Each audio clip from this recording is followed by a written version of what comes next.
This is your first look at SolidWorks simulation.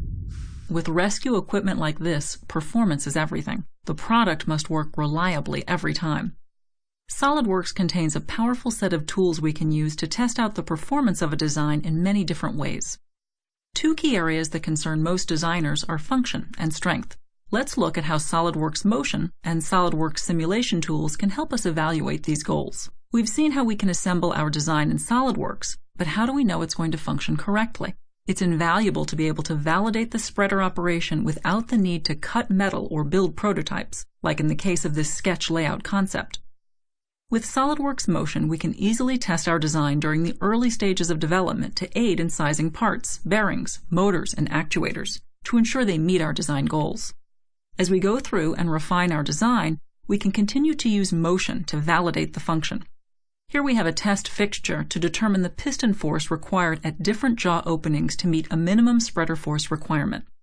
In SolidWorks Motion, we need only apply an actuator to drive the piston through its range of movement, the desired spreader force on both blocks, and finally specify that the tips of the jaws and the blocks will contact. An accurate physics engine then calculates the resulting motion, forces, velocities, and accelerations. We can look at a wealth of engineering data such as the bearing loads on the pins, how quickly parts are traveling, and so on. With the built-in plotting tool, we can quickly show the required piston force with respect to the open position. We're even able to check the strength of selected parts in the mechanism over the entire range of motion. This can really help in determining if we need to use SolidWorks simulation for a more in-depth analysis to ensure that part strengths meet our goals. Let's now focus in more detail on the structural aspects of our design with SolidWorks simulation.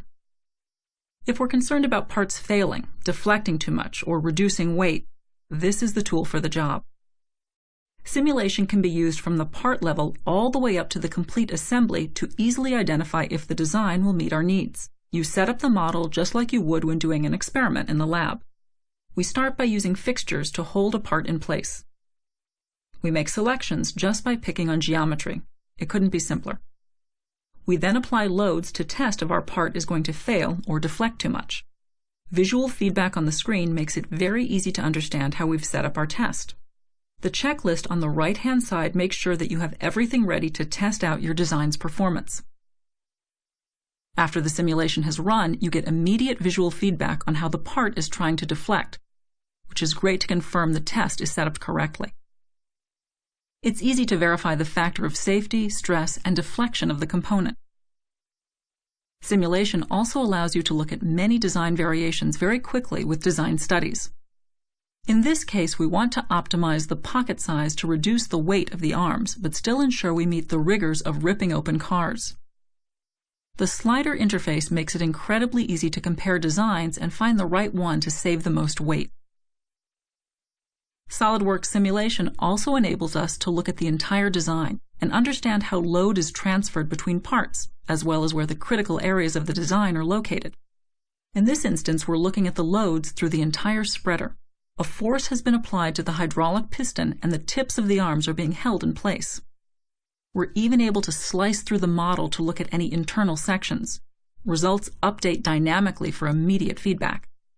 With SolidWorks simulation, you can even look at vibration, heat, material yield, durability, and many other types of tests.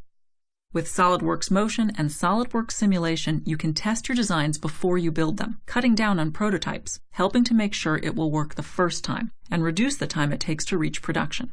This has been your first look at SolidWorks simulation. To learn more, contact your local SolidWorks reseller or explore our website for more information.